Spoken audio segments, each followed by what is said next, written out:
Casada, 2 filhos, um rapaz e uma rapariga. Quando lhe perguntam pela vida, confessa que teve uma infância muito feliz, foi uma jovem rebelde e que o seu mundo é o palco. Chama-se Simone de Oliveira e é artista. Começou a sua carreira pelas cantigas, andou pelos festivais, passou ao teatro, fez televisão, gravou discos, viajou. Zangou-se muitas vezes com a vida e viveu tudo intensamente, o único modo como sabe viver as coisas. Acha que ser mulher é um privilégio, mas não é feminista. Disse uma vez que vai edificando a sua própria coragem, minuto a minuto, hora a hora, e que viveu e vive como quis e quer. Amou muito, não se arrepende das paixonetas que teve. Acha que foram saudáveis e positivas e para ela o amor é dar e entregar, nunca obedecer. Vive tranquilamente com o ator e encenador Varela Silva. Continua a cantar e depois do grande êxito que foi Passa por mim no Rossio, tem já novos projetos para teatro. Recorda José Carlos Ari dos Santos como um irmão muito querido que escreveu para ela belíssimos poemas e considera-se uma mulher feliz dentro das limitações que a palavra felicidade encerra. E agora, Carlos Cruz. Sr. Inspectores, muito boa noite, bem-vindos ao nosso programa desta semana. Tal como anunciámos, a nossa convidada de hoje é Simone. Olá, Simone, boa noite. Olá, Carlos. Muito obrigado por estares cá. Eu tenho muita dificuldade em fazer este programa contigo. Porquê? Porque tenho a vaga sensação de que te conheço e de que não te conheço. Encontrámos-nos há mais de 30 anos, possivelmente. Exatamente. Acho que nunca nos conhecemos. Não. Tive sempre muita curiosidade, mas nunca tive coragem de fazer algumas perguntas, com medo das tuas respostas devido a essa tal agressividade que te acusam e que tu muitas vezes apresentas como o teu grande trunfo na vida. É verdade? Ou é uma defesa? Não, eu julgo que foi muitas vezes uma defesa, em situações menos agradáveis. Comentava-se há 2 ou 3 dias, também numa entrevista que eu fiz, que a popularidade tem realmente... é uma faca de 2 gumes. Em determinada altura, na década de 60, as coisas eram muito pesadas sobre esse aspecto, não é? As perguntas eram muitas, os porquês, as interrogações. Eu arranjei uma forma que depois foi construindo aos poucos. Essa forma que eu reconheço que nem sempre foi agradável, nem... naturalmente ainda hoje não é, se eu quiser. Mas depois a vida também me ensinou outras coisas.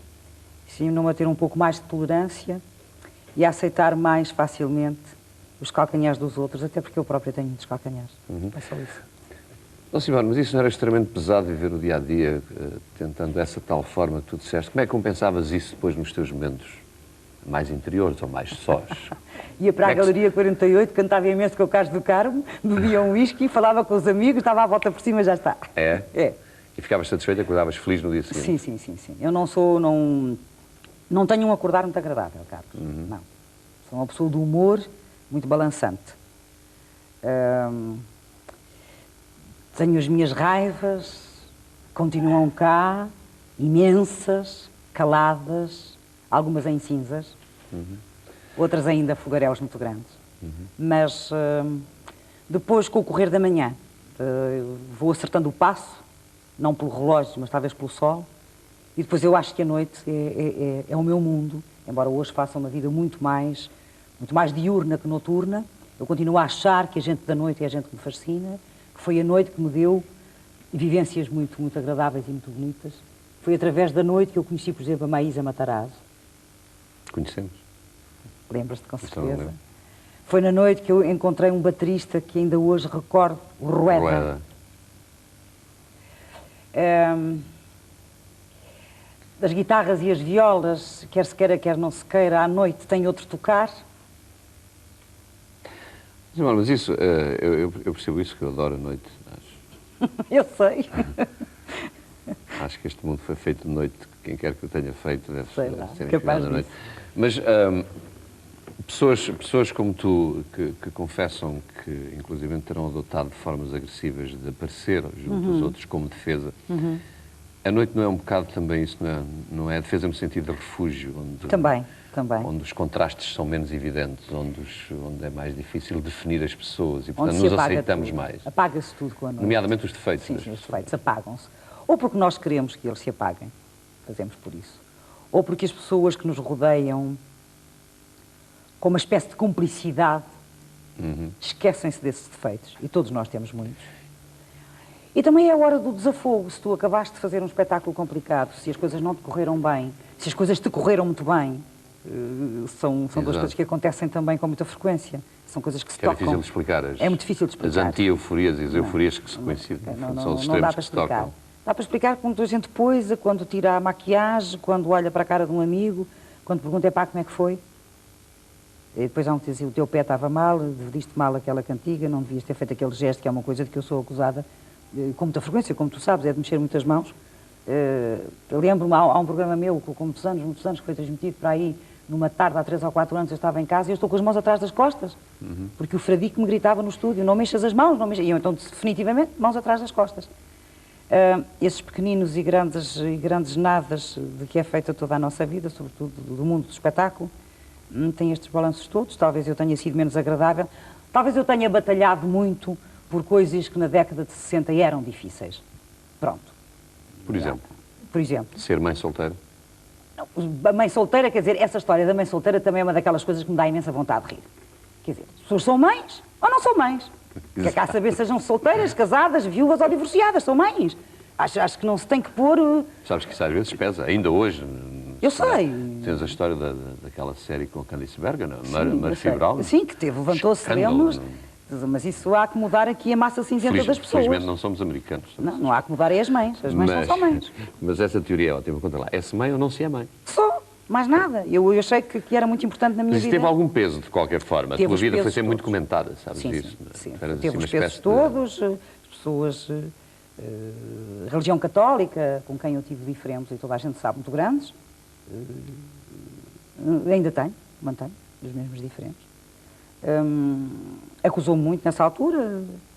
Eu naturalmente apetecer-me muito ter entrado ao tempo numa igreja, não para ouvir a missa, por uma questão de descanso, de encontrar uma certa paz, e eu sabia que se as pessoas soubessem e sabiam quem eu era, as portas da igreja eram fechadas. Isso é uma coisa que eu não entendo. Acho que uma pessoa boa... Eu sei o que é isso.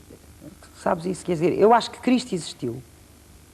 Cristo era um homem bom, era um homem justo, e as pessoas boas e justas não fazem acusações pelo mero prazer de fazer acusações.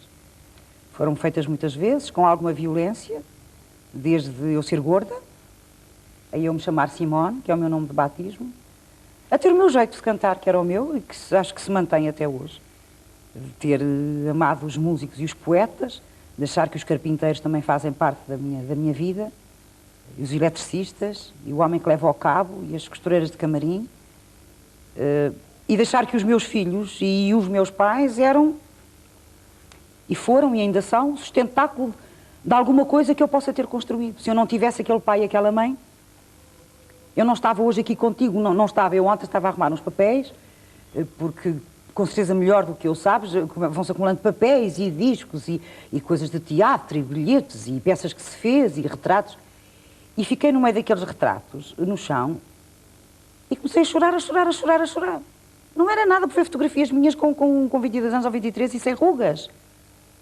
Ou com o cabelo mais escuro, porque eu está pintado, porque eu tenho os cabelos brancos, portanto a cor do meu cabelo não é esta. Um dia destes deixo vir o cabelo grisalho e acabou-se a história. Mas para isso tenho que cortar o cabelo, que é uma coisa que briga um bocadinho com a minha imagem.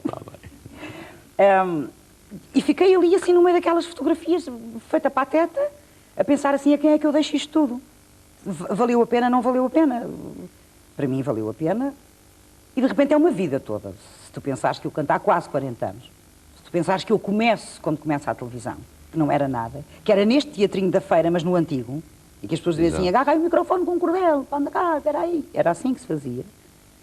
Mas isso foi bom. Porque eles hoje já vêm com tudo feito com os microfones nos sítios. Exato, essa é uma velha discussão que às vezes é difícil de passar a outras gerações, porque acusam-nos de sermos caretas e de estarmos sempre com a mesma história, enfim. Naturalmente eles cada um daqui a vive 30 anos, como vive, mas... pois, daqui a 30 anos têm eles a história deles. Mas tu fizeste uma afirmação, ou puseste uma interrogação que nunca me tinha passado pela cabeça como pessoa ligada a este lado de cá dos saltimbancos, como nós somos um pouco, sim, que é a quem é que eu deixo isto? A quem é que eu deixo isto? Os artistas não têm herança para deixar, Simone? Ou achas que têm? Eu acho que têm. Acho que eu posso deixar de herança, quanto mais não seja, tudo o que eu vivi, todas as pessoas que eu conheci e que eu amei, todas as pessoas que eu respeitei. Mas isso é a Simone mulher, a Simone ser Não, humano. não, a Simone cantora se tu quiseres, a menina dos festivais se tu quiseres, a atriz se tu quiseres, a escrevinhadora de coisas se tu quiseres. Eu acho que se um dia alguém for àqueles papéis todos, aliás, não sou eu, há imensa gente que tem papéis guardados muito mais importantes que os meus são importantes porque fui eu que os escrevi, fui eu que os pensei, fui eu que os mastiguei, fui eu que os vivi. Se um dia, por exemplo, um dos meus netos, que naturalmente não vai ter tempo nem paciência para realizar o que é que a menina das cantigas, que por acaso é avó, fez ou aconteceu, se agarrar naquelas fotografias ou agarrar naqueles papéis, é capaz, no ano 2050, que eu já não estou cá, e que não sei se há microfones, se há outras coisas, se há câmaras, se há... Também já andamos Microchips. Sei lá, qualquer coisa. Talvez ele possa ter uma noção de uma coisa qualquer, e eu só queria que essa noção fosse boa, fosse bonita, fosse de valeu a pena, fosse de... É sempre muito bom estarmos vivos.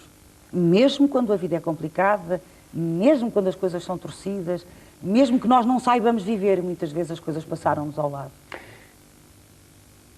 Essa tua preocupação não é um bocado de encontrares um sentido para a tua própria vida, uma explicação para aquilo que viveste? Não. A necessidade de deixares a tua memória, no fundo, é isso?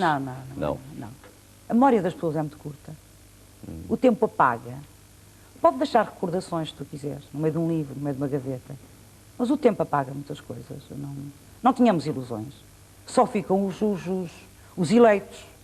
E são tão poucos os eleitos, tão poucos, pelo lado negativo ou pelo lado positivo, não é? Os eleitos são muito poucos. Não. Aquilo que eu tinha que fazer, eu dizia há 2 ou 3 dias, o meu futuro era ontem, foi ontem. É verdade, tenho isso para isso. O meu futuro foi ontem, tenho 55 anos, disseste isso há... É evidente. Mas há então agora vou pensar que vou viver mais 55 anos. Que disparate. Claro, eu viver mais um. Já fico contente. Quando faço a pergunta é se isso não é uma tentativa de... Como é que eu ia te explicar? De eu ficar lembrada. De justificares aquilo que fizeste perante ti própria. Não. Eu não arranjo justificações dessas. Exato, tu és uma mulher que não te arrependes nada do que fizeste, se pudesses voltar a viver, vivias exatamente da mesma forma, achas que não fizeste asneira nenhuma. Não, eu acho que fiz asneiras. Mas as asneiras compensaram, porque trouxeram alegrias, etc. Assumidíssimas. Esses maus comportamentos sociais que te acusavam nesse tempo. A destruidora de lares, devoradora de almas. Ai, que mentira. Então acusavam-te. Eu sei. E hoje não há.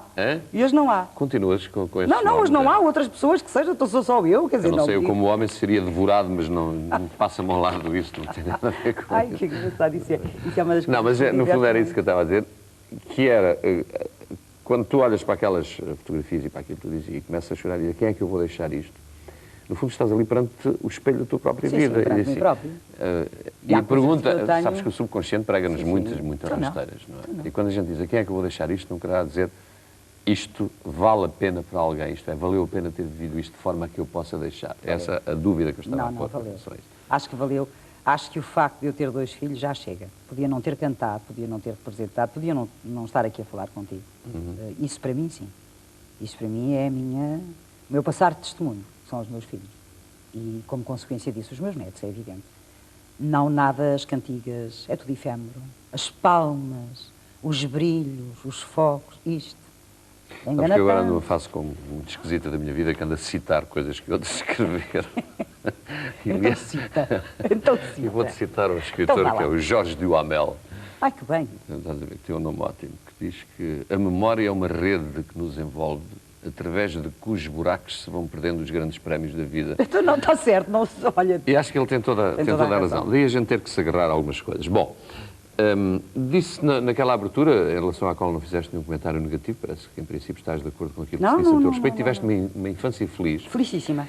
E que eras uma criança rebelde. Como é que se é feliz e rebelde? Uma pessoa que é feliz não se rebelia, não se rebela. Era rebelde, quando eu digo rebelde, era subir às amoreiras para apanhar as folhas das amoras no Pedro Nunes. Ou dizer, se a doutora não concorda, dá-me licença de ir lá fora. Isto em 1948 era uma rebeldia. Subir às amoreiras do Pedro Nunes. Foste colega do Balsemão. Eu fui colega do Balsemão, tive como professor o Gedeão. Parabéns. Lindo! Era um dos professores mais bonitos que nós tínhamos. Tudo apaixonado, claro. Lindo! Com aqueles olhos azuis, que me deu 12. Vê lá, não digas essas coisas. Era bonito. Por amor de Deus, eu tinha 12 anos, o nosso homem, o nosso poeta, era um homem de 40 e muitos, mas era realmente, era uma pessoa muito serena, uma pessoa muito tranquila. E um dia estive doente e não pude fazer para aí 2 pontos e faltava-me 12 para ir fazer exame de segundo e de quinto e de sétimo. E uma das minhas rebeldias foi ter com ele e pedir-lhe, ó doutor, dê-me lá os 12 para ir ao exame. E ele deu. Isto era ser rebelde, era saltar ao eixo. E por isso foste expulso? Não. Nunca fui expulsa. Não de Pedro Nunes, não Não, chegaste não, a ser expulsa de um colégio não, qualquer? não. Eu saí de um colégio para não bater no diretor. Ah, tá bem. Para não expulsares o diretor. Não, porque não cabia na minha cabeça. E esse homem suicidou-se. Que uma turma inteira de raparigas do 6º e do 7º ano tivessem que estar de joelhos no chão com o livro aberto durante 1h30. E disse, eu não vou, não fico de joelhos, o doutor faz o que quiser, mas não vou. E ele tentou puxar-me para as orelhas, ora eu tenho este tamanho todo, eu agarrei-me à carteira. E cheguei a casa e disse ao meu pai, olha pai, melhor eu não ir para aquele colégio, que um dia destes, o senhor manda-me outra vez para os joelhos no chão, e eu dou-lhe com uma carteira em cima, ou... Então, para que isto não aconteça, porque eu sei que não aguentava isto, o meu pai disse, pois realmente, lá estamos nós na situação, pronto, então, não, nunca fui expulsa. Eu era, repara uma coisa, Carlos, eu fui muito brincalhona, eu fui muito alegre, fui muito rebelde, mas nunca fui nem mal educada, nem contundente ao ponto das pessoas... Até porque não havia espaço para isso, Carlos, não havia. Exato. As pessoas tinham normas e regras. Eu lembro-me, isto é capaz de parecer muito careta, e aceito que seja, e dou de barato. O meu pai entrava em casa e eu levantava-me para lhe dar um beijo. Eu era incapaz de ficar sentada, não era um problema de vou ser muito boazinha, vou-me levantar. Não, era eu. E digo-te uma coisa, que bom se eu pudesse ainda fazer isso hoje. Que bom que era. E disso é que eu tenho saudades. Agora é o contrário. Agora é o pai que se levanta quando chega o filho. É o contrário. Não, estou a brincar. Bem disposto. Mas tu tiveste sempre, de alguma forma, alguns conflitos com o ensino, porque também não houve uma professora que foi afastada da escola porque teve uma relação complicada com a tua filha e tu foste lá e puseste os pontos nos is. Não. Ninguém foi Mas há uma afastado história, nunca. uma história assim que tem a ver com... Há várias. Eu penso que a minha filha era... Penso e sei que foi uma aluna brilhante. Realmente foi uma aluna brilhante. Ela não tinha nada a ver com isso. E um dia chamaram-me ao liceu. Isto não foi há 100 anos. Chamaram ao liceu e perguntaram porque é que realmente a Eduarda Pronto, que era filha de uma artista. E uma artista tem implicitamente coisas negativas, como fumar, usar decotes e deitar-se às 4 da manhã. Porque é que ela era tão boa aluna? Eu não sei se o melhor é perguntar a ela, não. Mas tem quarto e tem televisão e tem. Isso foi uma coisa que me aconteceu várias vezes, Carlos, não foi só uma vez. Aconteceu-me várias vezes eu ser chamada para me perguntarem porquê é que os meus filhos eram... Isso não tinha a ver com o facto de viveres sozinho, ou seres, entre aspas, a chamada mãe solteira? A tua filha não sofreu um bocado com isso? Não, os meus filhos viveram sempre, até hoje, na casa que foi dos meus pais. Eu nunca tirei os meus filhos do sítio onde eles nasceram, porque eu achei que era importante para eles e para mim que eles mantivessem aquele quarto, aquela sala, os natais, os anos, as Páscoas, os carnavais, as férias, com as pessoas que viviam dentro daquela casa. Casa que se mantém hoje no mesmo sítio onde está o meu filho e no quarto onde eu dormi. Tinha 12 anos, dormo com o meu neto, André. Eu achei que era muito importante. Toda a minha vida, depois, a partir dos 24 ou 25 anos, foi feita na minha casa, em casas que eu tive por junto 3 casas, morei em 3 sítios. Os meus filhos nunca saíram daquele sítio. Nunca, em circunstância nenhuma. Nunca falhou. Espera aí, isso quer dizer que não viviam 100% contigo, não, nem não, com não. o pai? Não. Viviam com os avós? Viviam sempre com os avós, com as minhas irmãs e com uma empregada que eu tive 42 anos em casa. Achas que se tivessem vivido mais contigo, ou permanentemente contigo, na tua casa ou nas tuas casas... Teria sido mais difícil. Hoje seriam pessoas diferentes? Não Penso digo piores ou melhores, mas diferentes. Talvez, não te sei dizer, não me debrucei muito sobre esse aspecto, mas é natural que tivesse sido mais difícil para eles e que tivesse sido mais difícil para mim. Porque, repara, eu viajei alguma coisa, não tanto como eu teria gostado, e sempre que tive que meter em aviões, em comboios, em barcos, só me faltam os submarinos.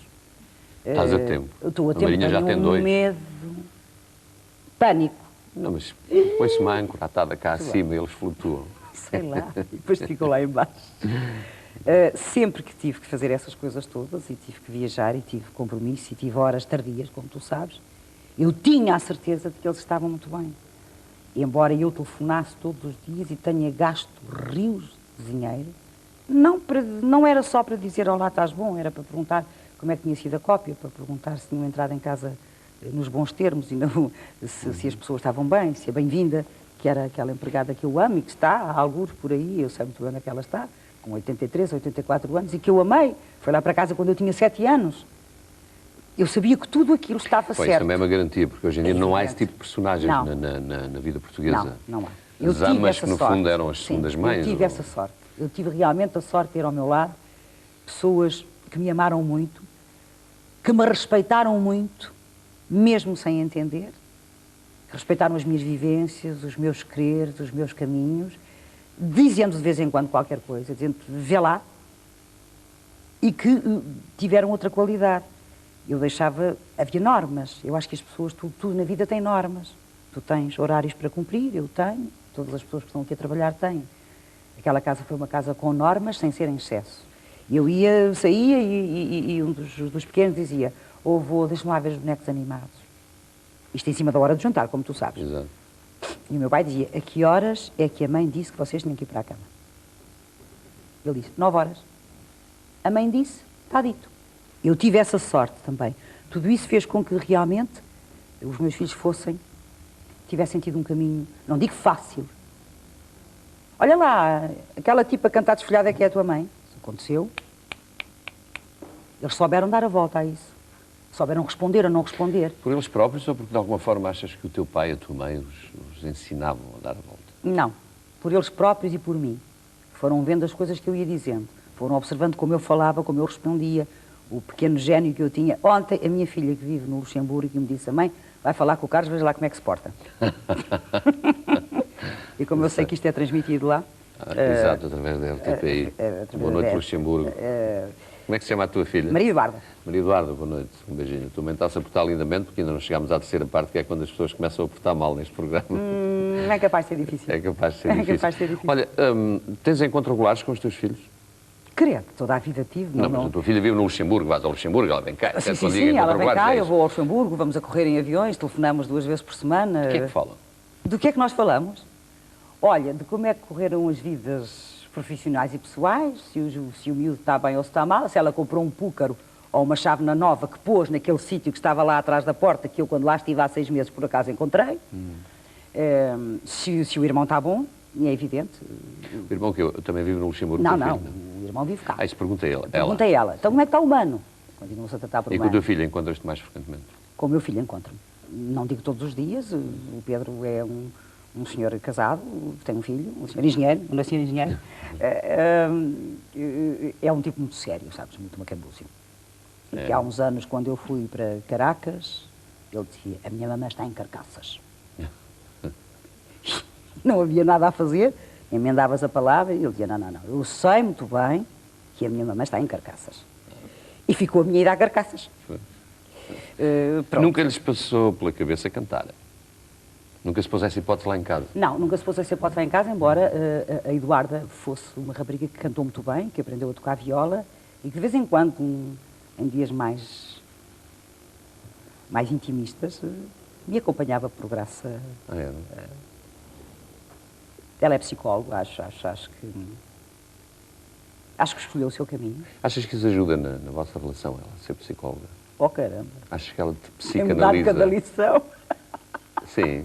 Ela utiliza os seus conhecimentos para dizer, não, a mãe está a reagir assim, porque... Sim, algumas vezes. Algumas vezes tem dito.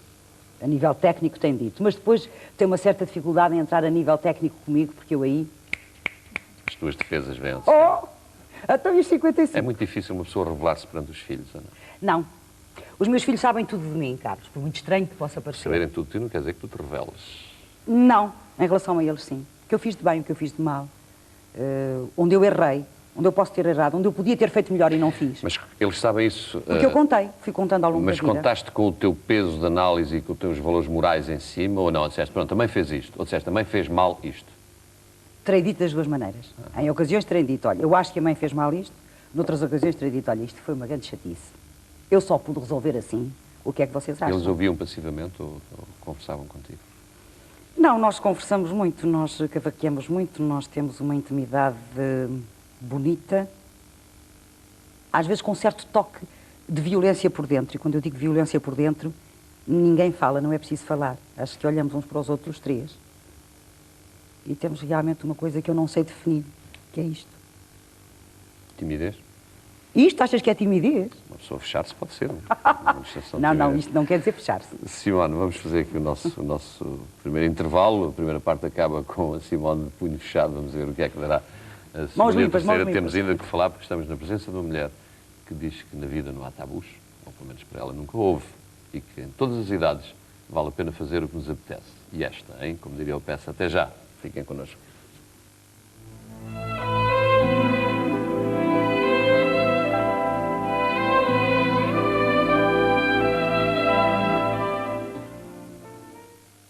Tema desta semana com Simone, ou Simone de Oliveira. Porquê é que desapareceu de Oliveira, do teu nome artístico? Por causa da Bettencourt, também é Oliveira. Qual? A brasileira. Ah, outra. A Bettencourt. Pois. Que entretanto passou a ser também só Simone. Pois, nisso nem foi um problema meu. Eu penso que talvez alguma editora, por ser mais fácil o grafismo. Ai, que bem que eu estou a falar. Que bem que falavam os editores. O grafismo. Isso não é grave, deixa lá. Falámos na primeira parte muito da mãe Simone. Ficou ainda muito por dizer da mulher Simone, mas é evidente que temos também falado da Simone, figura pública que nós conhecemos, com uma atividade tripartida entre a música, o teatro e a televisão. Começaste por acaso ou de repente passou-te assim uma coisa pela cabeça e dizes vou cantar? Não, foi por receita médica. Por receita médica? É caso único, quer dizer, não sei agora... o seu doutor dá-me a cabeça, vai cantar e vai gravar discos. Quase. Quando foi terapia, foi? Foi terapia. Foi realmente terapia. Eu começo a cantar só por terapia, por situações pessoais muito contundentes. Eu era realmente muito miúda e o médico achava que eu devia fazer qualquer coisa... Mas o que é que sentias para ter chegado a esses sintomas? Porque estamos a falar de uma pessoa que teve uma infância feliz. Como é que chega ao ponto de nascer? Eu tive uma infância e uma adolescência feliz. Sim. E depois há um período da minha vida caótico, quando eu tinha dos 18 até aos 20. Eu começo a cantar com 19. Queres falar disso? Ou... Não. Okay. Já chega. Está bem. E foi realmente por terapia. Eu estive muito doente, e quando se diz doente, naturalmente não havia ao tempo a psicanálise, os psicólogos, os psiquiatras. Era uma menina coitadinha que estava tantã. Sabes o que está tantã? É não poder andar sozinha na rua, não ser capaz de dormir, ter um medo de uma coisa inexplicável. Portanto, tudo era levanta-te, tudo era dá a mão, vai, vem, tens que comer. E o médico começou por falar com o meu pai, dizer isto não pode ser, ela é muito miúda, há que fazer qualquer coisa. E eu, o quê? E um dia, a minha irmã disse ao pai, ela que tem uma voz tão bonita, trauteia pai tanta coisa. Havia o Centro de Preparação de Artistas da Rádio, exato, que eu ouvia porque achava graça, pronto, eram aquelas vozes novas todas que apareciam. E era uma escolinha, não é? Que funcionava das 5 às 8 na Casa do Alentejo. Sabia-se isso lá em casa. E a minha mãe disse, eu achava, pai, que estas 3 horas por dia a gente conseguia tirá-la da cama, tirá-la deste estado um bocadinho apatetado em que ela está e ela vai fazer uma coisa que gosta, que é trautear umas cantigas. E o meu pai foi falar com a Mota Pereira e explicou-lhe exatamente o que estava a acontecer. Ela vem por isto assim, pronto, ninguém sabe, e pronto, eu fui. E um dia cheguei lá, levaram pela mão, assinaram o nome, então a menina sabe que é o microfone. Sei sim, senhora. Então a menina sabe cantar. Sei sim, senhora. Então cante lá uma coisa. Nunca jamás pensei chegar a querer-te tanto, nunca jamás pensei chegar a querer-te assim. E de repente, aqueles meninos todos, ficou tudo assim a olhar para mim, que era uma coisa que eu cantava em casa, estava as coisas do Alberto Ribeiro, da Fernanda Batista, do Curado, das coisas que, pronto, só, como tu sabes, só havia rádio, não havia televisão. Exato. Eu ouvia o hóquei, perdidamente, fui fã da equipa portuguesa de hóquei até desmaiar, num ano em que ganhámos o campeonato contra a Suíça no último minuto, e portanto eu sabia essas coisas todas. E o Mota Pereira perguntou o que é que tem andado a fazer, eu disse a estudar.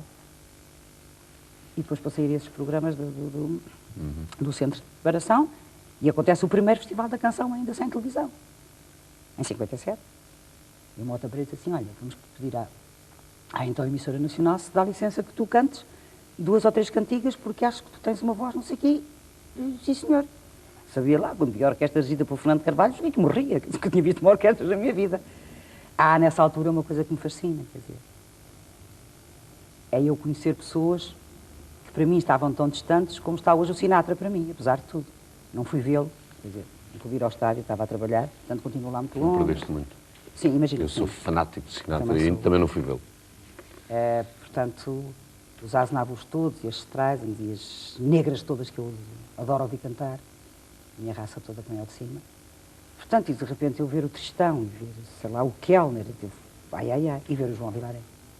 A minha grande e primeira imagem é a mão direita do João Vilaré com uma pedra preta, no dia em que eu fiz 20 anos, dia de comboio de Lisboa para o Porto, para repetir esse festival que foi no Coliseu. E do Dom João da Câmara. Foi a pessoa que me apresentou e que me perguntou porque é que eu estava triste, e eu disse, olha, estou muito triste porque ninguém fala comigo, eu faço hoje 20 anos e não quero voltar para a minha mãe. E a neta dele fazia 2 anos nesse dia. Eu tenho uma carta do Dom João da Câmara fascinante, fascinante. É só por isso que eu começo a cantar. Pois foi, olha, foi. O que é que cantaste nesse festival, lembras?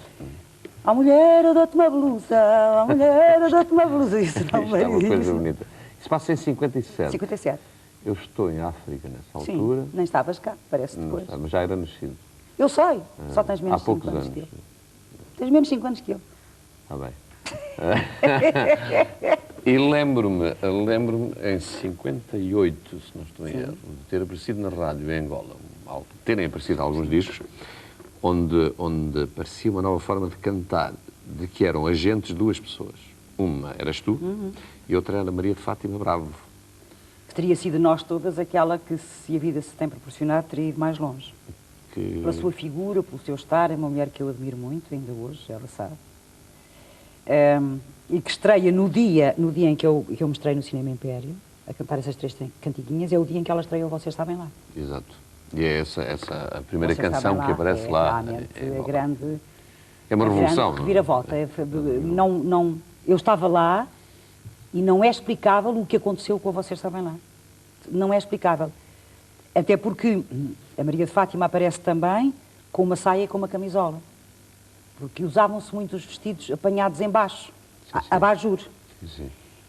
E ela cantava 2 canções, a outra não me lembro, Vocês Sabem Lá. E acho que, pronto, cantou a primeira canção com aquele vestido e estou a vê-la atravessar o palco do Império com um passinho de gueixa, porque estava muito apertado. E ela, quando foi da segunda canção, disse, eu não ponho este vestido. E agora, o que é que se faz? O que é que ela veste, o que é que ela não veste? Ela tinha uma saia normal, preta, da rua. E o Nóbrega tinha uma camisola, um pullover preto, e disse, enfia isto. Como o Nóbrega era muito grande, e o pullover tinha um grande decote, ela pôs o decote para as costas, arregaçou as mangas, Maria de Fátima, e ela entrou assim. E quando entrou assim, com a saia, com a camisola, num sítio onde estava o governo, fraques, casacas e medalhas, passadeiras vermelhas à porta do Império. Foi assim uma coisa. Isto, aliado àquela canção, foi realmente das coisas mais bonitas a que eu assisti. Pois nós em Angola levámos com isso, mas em disco, Vocês Sabem Lá. Entretanto, a tua carreira vai prosseguindo, aparece no percurso uma, quanto a mim, mal alimentada rivalidade entre ti e Madalena, uma coisa perfeitamente artificial e pateta, e portanto que aqui fica esclarecido, que inclusivamente, quando se vê a peça What Happened to Madalena Iglesias, aquilo é de facto a imaginação delirante do La Féria, mas que a realidade não correspondia a isso. Havia uma rivalidade sã, evidentemente, que quando havia aqueles concursos da Rainha da Rádio, dos artistas mais populares que a plateia organizava. Eu também tenho o microfone de ouro da plateia, por votação popular. Nesse tempo não havia eleições para Presidente da República. Não, tinha que se eleger alguma coisa, eram os meninos dos microfones ou as meninas das cantigas, não havia outra solução. Eu sou um dos eleitos, há bocado. Eu sei, então, eu não estava lá. Mas depois aparece uma cantiga, uma canção na tua carreira que eu acho que marca outra esquina, que é a Desfolhada. É verdade ou não? Estou a exagerar a importância da Desfolhada. Antes disso, há mais 2 ou 3. Há para aí... O Sol de Inverno? Há para aí o Sol de Inverno em 65, há 2 ou 3 coisas dos Primos de Chuva. Sim, mas o Sol de Inverno é um standard, não é? Portanto, sim, mas nessa fase, eu tenho pena que dessa fase, eu não tenho os discos todos, mas tenho alguns, entre o Sol de Inverno e a Desfolhada, há meia dúzia de cantigas que ficaram no lado B, que ficaram na terceira faixa. Exato. Que ninguém ouviu e que hoje eu ouço e digo assim, que carambas. Tá bem, eu estou a falar de cantigas que marcaram publicamente a tua carreira. Desfolhada. Aí começa, de resto, o teu romance, entre aspas, com essa grande figura. Minha paixão... E todos nós temos muita saudade. A paixão, quer dizer, as pessoas já me perguntaram se tinha sido uma paixão no sentido de paixão-amor. Não, a minha paixão pelo Zé Carlos Ari era porque, embora fóssemos muito diferentes... Acho que é uma paixão um bocado coletiva de alguns amigos. Tínhamos muitas coisas em comum, eu e o Zé Carlos. Talvez eu tenha conhecido melhor o Zé Carlos do que o Ari dos Santos. Aliás, ele gostava muito mais das pessoas que não concordavam 100% com ele, acho eu. Ele necessitava de ser agitado e gostava da polémica porque era uma forma de criação que tinha como outra qualquer. Era uma forma de extravasar, era uma forma de se mostrar, ele era profundamente vaidoso, profundamente cabotino e profundamente só. Foi das pessoas mais solitárias que eu conheci. Passei horas na Travessa da Saudade, passei dias a vê-lo escrever coisas, umas para mim, outras para o Carlos do Carmo, outras para o Tordo, para o Fernando. No dia em que o Zé Carlos morreu, telefonou-me 2 vezes. Só que eu... mas que não apanhei o recado. Não apanhei, não percebi, não cheguei lá, não fui capaz. E ainda hoje tenho raiva disso, porque era perfeitamente o recado. O Zé Carlos morre há 10 anos, eu tinha feito 25 anos de cantigas. Minha televisão, mais uma vez e muito amavelmente, muito obrigada, deu-me um programa grande e, espantosamente, quando o transmite, corta 3 canções do Zé Carlos Dari. Eu tentei perguntar ao tempo o que é que tinha acontecido, porque comecei a ver o programa em casa. É o último local onde o Zé Carlos Dari vai vivo. Ele e o César estão ao lado um do outro. E quando começo a ver o programa em casa, digo, aconteceu e que qualquer coisa, eu não entendi. E todas as perguntas que eu fiz, e tenho as cartas disso, chegámos a uma brilhante conclusão. Eu não tinha cantado aquelas 3 cantigas. Não existiu? Não existiu. E eu saio que ele, para aí, na véspera de se ir embora, lá para trás de um eucalipto qualquer, ou de uma nuvem, uma coisa qualquer, dizia, eu vou dizer uma coisa, não sei se me dão licença. Aquela gaja, para perguntar à televisão porque é que me cortaram as cantigas. Era a gaja, era outra coisa pior, era um montejinho, era... Eu lembro-me que ele escreveu uma coisa que eu nunca cantei em público, que se chama O Meu Nome é Simone. Varela chegou lá a casa, era para aí fim da tarde, estávamos na mesa dele, tudo aquilo era copos e sei lá o quê, e papéis. Ele disse assim, desgraçado, queres ouvir isto? E leu o poema do Meu Nome é Simone. E o Varela, que é um homem coraçado, feito estas coisas, tem um ataque de choro e fica encostado àquela porta a chorar, a chorar, a chorar. Eu nunca cantei isso em público. Não, era de facto... Era e uma é. pessoa, é fascinante. Nosso querido Zé Carlos, eu passei 2 serões com ele perfeitamente inesquecíveis, que é ele a escrever a letra da Canção de Madrugada. Sim. E da Menina, Sim. que a Tonisha depois cantou. Ele em Madrid, depois da desfolhada... Não é possível descrever, nem eu nunca descreverei, porque acho que em Madrid, não há depois palavras da para isso. desfolhada, e ele a dizer poemas com Nuno Zé Fernandes no chão, a tocar viola, tudo de raiva, tudo muito... E uma das pessoas que me telefonou no dia da desfolhada foste tu, que estavas em casa do Raul. Eu chego ao hotel às 6 da manhã, o hotel estava todo iluminado, e disse-me assim, você deve ser uma pessoa que as pessoas no seu país gostam muito de si, porque há aqui um senhor há 4 ou 5 horas a telefonar. Eu levava um cabelo postiço, no meio do cabelo, e estava já muito desfeita, muito pó. E foi aí, nesse momento, quando eu cheguei ao quarto, estavas em casa do Raul, se bem te lembras, e toco ao telefone, disse, é o Raul, olha, era só para te dizer que... E foi uma desgraça, porque aí é que eu chorei, depois o telefone foi para ti, depois foi para o Canticastro, isto ficou de memória, está na minha gaveta das saudades, cá para trás, num sítio que eu também não sei explicar, e que eu também não sei explicar muito bem como é. E isso eu não troco por nada. Estar a falar deste tipo de acontecimentos e destas recordações tem sempre um perigo de parecermos aqui 2 velhos à lareira. E faz-me alguma confusão. E muitas vezes, quando estou aqui neste programa, mais do que noutros, interrogo muitas vezes o que é que passa daqui para a malta que tem 20 anos. O que é que achas que passa deste tipo de desfiar recordações? Porque a malta de 20 anos sabe quem é a Simona, não? Não, eu não haverá uma percentagem que sabe e que diz foi aquela tipa que cantou aquela coisa da desfolhada. Ou quem faz um filho fala por gosto. Já me lembro, a história da professora da tua filha, que terá perguntado à tua filha, ao então... Meu filho.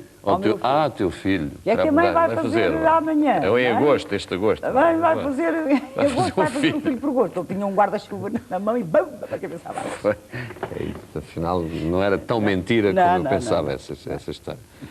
Mas achas que a Desfolhada continua a marcar assim? Sim. Mais do que qualquer outra canção? Tu tens gaiatos de 12, 13 que sabem perfeitamente a parte central da Desfolhada. Por isso é que eu digo que a Desfolhada, se ainda hoje existe, e passaram quase 24 anos, existe por ela própria.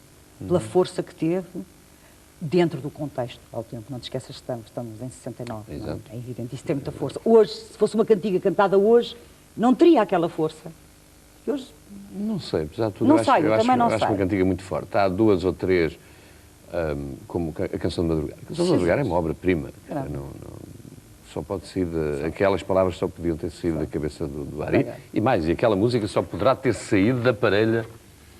E o Nuno Nazaré, que me desculpe, eu acho que a inspiração da música vinha muito da... Eu acho que era um ambiente que se vivia com o Zé Carlos, que levava também o Nuno... Então não. Não estou a minimizar a obra de compositor do Nuno. É evidente. Mas a Canção de Madrugada é um pico da música portuguesa. Como o Sol de Inverno também é. Se é Nobre e Jerónimo, outra já é outra dupla, lá mais para trás. Nobre e Jerónimo estão quase com 80 anos, daqui vai também. De resto, tiveste alguma sorte em apanhares isso no teu repertório? Eu digo que sempre fui uma pessoa com muita sorte. Ao longo da minha vida, eu tive muita sorte em muitas coisas. Muitas coisas que às vezes...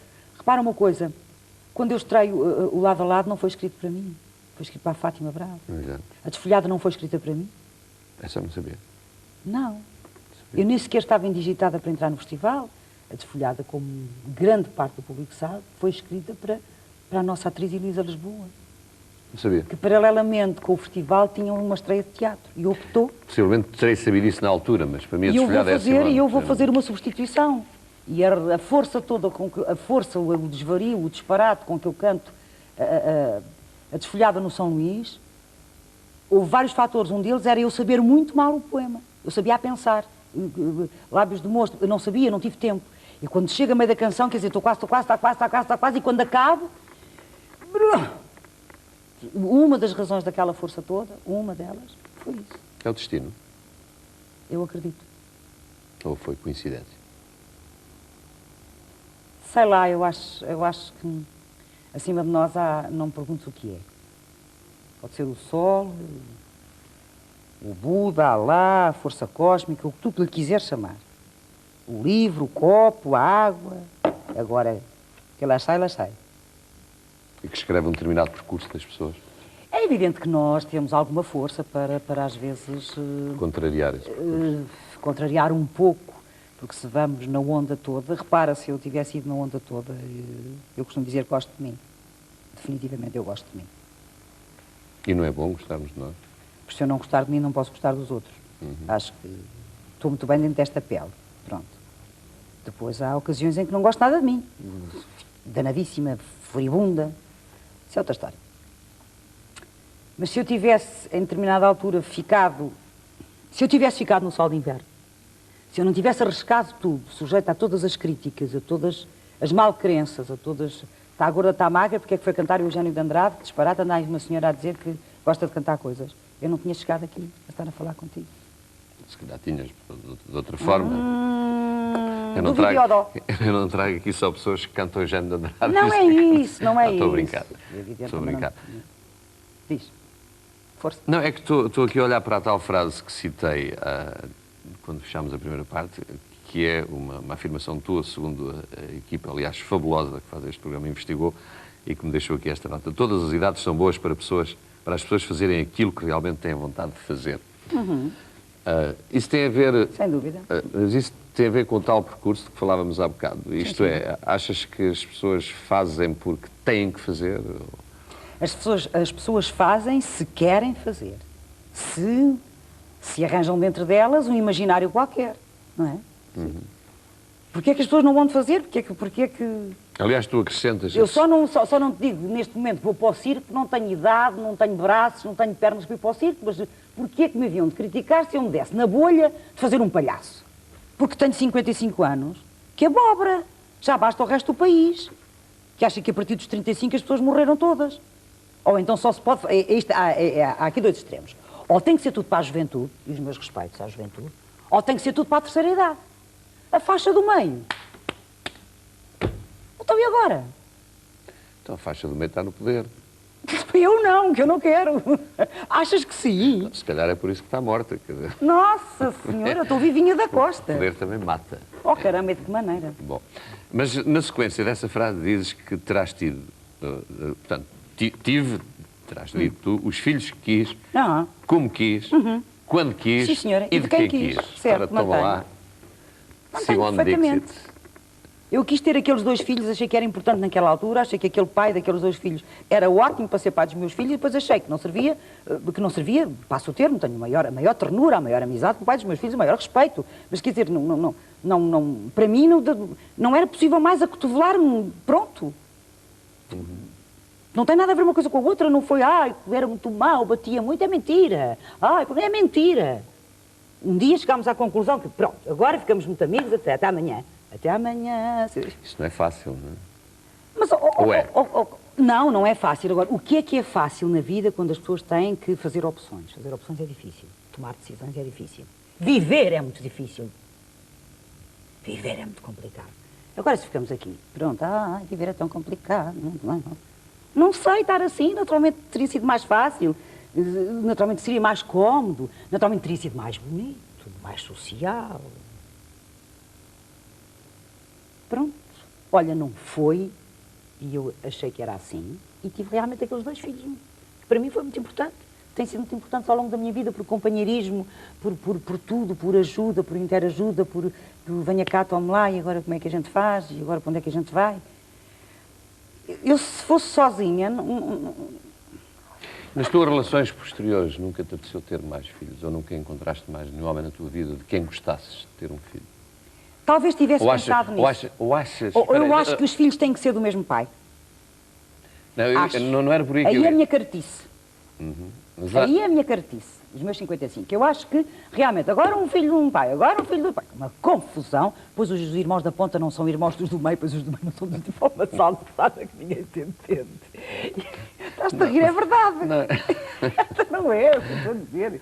Assim, do mesmo pai. Vai organizar as agendas dos fins de semana todos. Aquele vai para a Leiria, aquele vai para Fátima, outro vai para o Porto. Era um cansaço muito grande, não dá. Não, mas eu não tinha a fazer essa pergunta. Eu ia fazer a pergunta de outra forma. Eu ia-te fazer uma outra pergunta que tem a ver com isto, que é...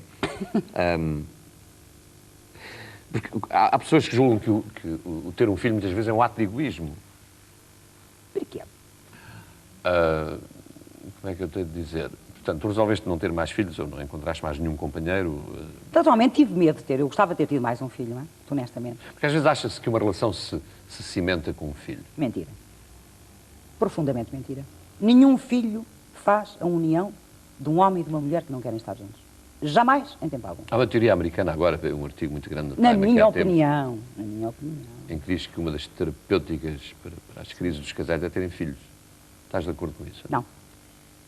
Eu não. Aliás, nunca tiveste crises conjugais. Creio. Não, tiveste... Olha que por isso, olha, espera. o rato das perguntas. Não. Olha o rato das perguntas. Não, olha, tiveste relações que acabaram. Quando as crises começaram a ser crises a mais, houve comum acordo. Ou só de um lado. Estou a dizer, tiveste relações que acabaram, não tiveste crises, não chegaste à violência. Não. Isso acho... Nunca apontaste a pistola a ninguém, nunca... Não, isso acho execrável, acho... Não é de pessoas, não é de gente... Não, isso para mim na minha cabeça não existe. Não tenho, não sei, não tenho capacidade. Não tenho capacidade para... Pronto, então vais resolver isto. E dás-me um caso deste para resolver, eu não sei. Acho que as pessoas têm que ser minimamente educadas, ter uma certa dose de coragem também, não é? Simone, disseste há bocado que tiveste 3 casas. Tiveste 3 companheiros? Não. Então guardamos isso para a terceira parte. Os espectadores ficam connosco na terceira parte. Vou exatamente perguntar à Simone quantos companheiros é que ela teve na vida e pelos quais esteve apaixonada. Jesus.